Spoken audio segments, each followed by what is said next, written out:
ഇനി എന്തെങ്കിലും ഒരു വഴിപാടുകൾ നിങ്ങളൊന്ന് ആലോചിച്ച് നോക്കി. എന്തെങ്കിലും ഒരെണ്ണം നിങ്ങള് ഇല്ല ഒരു വഴിപാടില്ല. ആലോചിക്കോ? ഇല്ല ഒന്നുമില്ല. എല്ലാം ചെയ്ത് കുഴപ്പമില്ല. പക്ഷെ വിഘ്നത്തിന് തെളിയുന്ന അതല്ലല്ലോ. എന്താ? തേങ്ങ ഉരുട്ടി നോക്കാം, അപ്പൊ കണ്ടുപിടിക്കാൻ പറ്റും. അയ്യോ, തേങ്ങയുടെ കാര്യം പറഞ്ഞപ്പോഴാ ഒരെണ്ണം ഉണ്ട്. എന്തോന്നാ?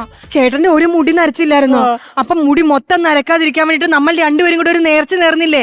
നമ്മുടെ കുടുംബ അമ്പലത്തില് 101 തേങ്ങ കൊടുത്തേക്കാന്ന്. ഞാനൊരു നേർച്ച നേർന്നായിരുന്നു, എണ്ണം പറഞ്ഞില്ല. എണ്ണം ഞാൻ പറഞ്ഞായിരുന്നു 101 തേങ്ങയെന്ന്. 25 രൂപ ഡൈ തീരണ 101 തേങ്ങക്ക് ഇപ്പൊ എവിടെ പോകും? 101 തേങ്ങ പോയി പൊതിച്ച് ഉടയ്ക്കാനുള്ള സമയം നമ്മുടെ മുന്നില്ല. പുള്ളിക്ക് വലിയ താല്പര്യം. ഒരു കാര്യം ചെയ്യാം, കർപ്പൂരം കത്തിച്ചാലും മതിയേ. അത് മതിയാ? അങ്ങനെയാണെങ്കിൽ അത് ചെയ്യാം. തൽക്കാലം കർപ്പൂരത്തെ തീരുമല്ലോ, വേറെ പ്രശ്നമില്ല. കൈ ഇങ്ങനെ നീട്ട. കൈ നീട്ടണ എന്തിന് കർപ്പൂരം കത്തി? കൈവെള്ള വെച്ചാണല്ലോ കർപ്പൂരം കത്തിക്കണത്.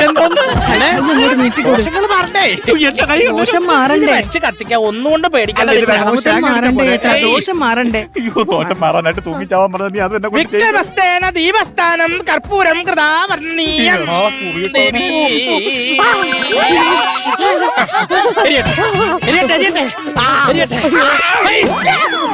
എന്തായി കാണുന്നത്? ദീപം ചവിട്ടിയാണക്ക് താങ്കൾക്ക് ജീവനിൽ ആയുസ്സിലും കൊതിയില്ലേ കുട്ടിയെ? അയ്യോ, നാളെ സൂര്യൻ ഉച്ചസായി വരുന്ന താങ്കളുടെ തല പൊട്ടിത്തെറിക്കും. പരിഹാരം ചെയ്യണം. വടക്കൊരു ഉത്തരേന്ത്യ സ്ഥലത്തൊരു ക്ഷേത്രമുണ്ട്. അവിടെ പോയി ഒരു 5001 രൂപ വഴിപാട് നാം നേരിട്ട് ചെയ്യാം. ഇങ്ങോട്ട് അയച്ചോളൂ. ഇത് എങ്ങോട്ട്? ഇത് വീട് പൊളിക്കുമല്ലോ ഭഗവാൻ. തിരിച്ചുവിട് പോട്ടെ, തിരിച്ചുവിട്. ഇതങ്ങോട്ട് മാറ്റി പോയി. കുഴപ്പമില്ല, ബോധം വരുമ്പോ തനിയെ ഉരുണ്ടോളും. ഒരു മടിയും വിചാരിക്കാണ്ട് അയച്ചോളൂ.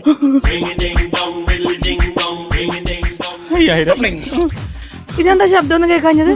നിങ്ങൾ ഇവിടോട്ട് രഹസ്യമായിട്ടല്ലേ എന്നെ പൂജ ചെയ്യാൻ വിളിച്ചത്. അതിങ്ങനെ പരസ്യമാക്കാൻ പാടുണ്ടോ? അതുകൊണ്ട് ഞാൻ ഓഫ് ചെയ്ത് വെച്ചേക്കുന്നതാ.